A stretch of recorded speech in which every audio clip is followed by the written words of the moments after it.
जय राम जी की दोस्तों, स्वागत है आपके अपने इस चैनल पूजा पाठ में। तो आज मैं आप लोगों को बताने वाला हूँ किस प्रकार से बिल्कुल सिंपल सरल विधि से हम रामनवमी के दिन रामचंद्र जी और सीता माता की पूजा कर करके उनकी आशीर्वाद पा सकते हैं। तो बिल्कुल सिंपल सरल विधि बताने वाला हूँ, तो चलिए वीडियो स्टार्ट करते हैं।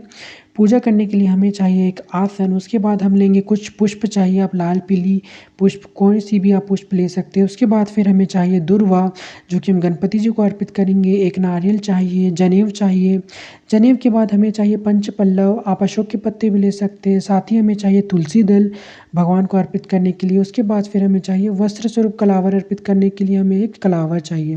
फिर हमें चाहिए साफ वस्त्र, सुहाग की सामग्री माँ को अर्पित करने के लिए। उसके बाद फिर हमें चाहिए कुछ मिठाइयाँ चाहिए। उसके बाद फिर हम लेंगे चंदन, चंदन के बाद इत्र लेंगे, हम एक धूप लेंगे। आप इस दिन हवन भी कर सकते हैं। फिर आप और भी कुछ ऋतु फल भी ले सकते हैं। फिर हमें चाहिए एक पंच प्रदीप। अगर आपके पास पंच प्रदीप नहीं है तो आप नॉर्मल दीपक से भी आरती कर सकते हैं। हमें चाहिए चावल चाहिए जो कि टूटे फूटे नहीं होने चाहिए। एक गिलास जल और कलश स्थापना करने के लिए हमें एक कलश चाहिए जो कि पीतल या मिट्टी का आप ले सकते हैं। तो उसके बाद फिर हमें चाहिए रामायण। अगर आपके पास रामायण है तो इस दिन रामायण की पूजा ज़रूर करें। अगर आपके पास विग्रह भी नहीं है, कुछ भी नहीं है, तो आप रामायण की पूजा कर के भगवान जी को प्रसन्न कर सकते हैं। ऐसा कहा जाता है कि रामायण में साक्षात रामचंद्र जी और सीता माता विराजते हैं। फिर हमें चाहिए राम भगवान और सीता माता की एक तस्वीर। अगर तस्वीर नहीं है तो आप विग्रह भी अगर आपके पास है तो उसमें भी आप पूजा कर सकते हैं। फिर हमें चाहिए गणपति जी का विग्रह। तो सभी देवी देवता को हम चावलों का आसन दे करके विराजमान कर देंगे। रामचंद्र जी की तस्वीर को भी चावलों का आसन दे के विराजमान करेंगे, गणपति जी, और साथ ही साथ रामायण को भी हम चावलों का आसन दे करके विराजमान कर देंगे। अब हम करेंगे घट स्थापना। तो ये ज़रूरी नहीं है कि आप घट स्थापना करें, बिना घट स्थापना के भी पूजा कर सकते हैं। तो सबसे पहले मैंने एक रुपये का सिक्का डाला है, सुपारी डाला है और कुछ दुर्वा डाल करके हम कलश को चावलों के ऊपर विराजमान कर देंगे। आप अष्टदल कमल भी बना सकते हैं। तो इस प्रकार से हमें चावलों का आसन देकर के घट को विराजमान कर लेना है। फिर हम लेंगे पंच पल्लव, आप अशोक के पत्ते भी ले सकते हैं। तो यहाँ पे इस प्रकार से हमें घट के ऊपर पंच पल्लव को रख देना है। पंच पल्लव रखने के बाद फिर मैंने एक थाली में चावलों का आसन दे करके कलश के ऊपर विराजमान कर देंगे। उसके बाद फिर मैंने यहाँ पे लिया हुआ है नारियल, नारियल को मौली से बांध करके ऐसे घट के ऊपर विराजमान कर देंगे। ये हमारा घट स्थापना हो गया है। अब हम एक थाली में चावलों का आसन देंगे। उसके बाद फिर हम दीपक को स्थापित कर देंगे, क्योंकि किसी भी पूजा को स्टार्ट करने से पहले हमें दीपक को प्रज्वलित करना होता है, तभी हमारा पूजा पूर्ण होता है। तो दीपक प्रज्वलित करने के बाद फिर हम गणपति जी को पुष्प स्नान करा देंगे। फिर हम दुर्वा गणपति जी को चढ़ा देंगे, क्योंकि गणपति जी की पूजा में दुर्वा का विशेष महत्व होता है। फिर हम वस्त्र स्वरूप कलावर अर्पित करेंगे। आप इस दिन गणपति जी को वस्त्र भी पहना सकते हैं।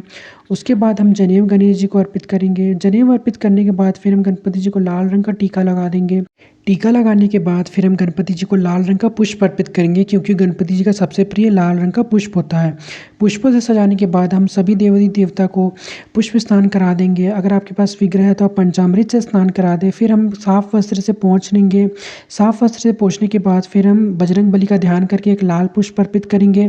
फिर रामचंद्र जी और सीता माता को पुष्पों से हम सजा देंगे। पुष्प से सजाने के बाद फिर हम राम भगवान के सामने तुलसी दल अर्पित करेंगे, क्योंकि भगवान जी को सबसे प्रिय तुलसी होता है। तुलसी के बिना ना तो भगवान भोग लेते हैं। उसके बाद फिर हम चंदन से भगवान जी को टीका लगा देंगे। सभी देवता को हम टीका लगा देंगे। फिर हमें मिठाई अर्पित करना है भगवान जी के पास। मिठाई अर्पित करने के बाद हमें भाव का मिठाई अर्पित करना है। ऐसे नहीं कि सिंपली रख देना है, हमें भगवान को निमंत्रण देना है कि हे भगवान आइए और हमारा भोग को स्वीकार कीजिए। कोई कोई लोग होते हैं ऐसे ही रख देते हैं, ऐसे नहीं रहना है, रखना है। फिर हमें भगवान जी को एक गिलास जल अर्पित करना है। सभी भगवान को एक गिलास जल अर्पित करने के बाद फिर अगर आपके पास सुहाग की सामग्री है तो माता को सीता को जरूर अर्पित करें। फिर हम गणपति जी को धूप दिखा देंगे। आप इस दिन हवन भी कर सकते हैं। साथ ही साथ हम राम भगवान सीता माता को भी अच्छे से धूप दिखा देंगे। उसके बाद फिर हम वर्ण कलश को धूप दिखाएंगे। फिर रामायण को धूप दिखा देंगे। फिर हम अपने दीपक को भी धूप दिखा देंगे। फिर यहाँ आप देख सकते हैं मैं पंच प्रदीप से आरती कर रहा हूँ। आप नॉर्मल एक दिया से भी आरती कर सकते हैं। आप इस दिन भगवान की आरती गाकर आरती कर सकते हैं।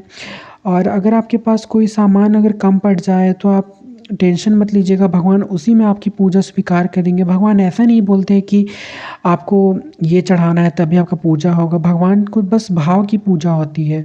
ऐसा नहीं कि हमें कुछ भी चढ़ा देंगे और बोलेंगे कि ये हमारा पूजा संपूर्ण हो गया। भगवान भाव के प्यासे होते हैं, ना कि हमारे सामान के। तो आशा करता हूँ आपको ये वीडियो पसंद आया हो। वीडियो पसंद आया तो लाइक, शेयर, कमेंट ज़रूर कीजिएगा। धन्यवाद।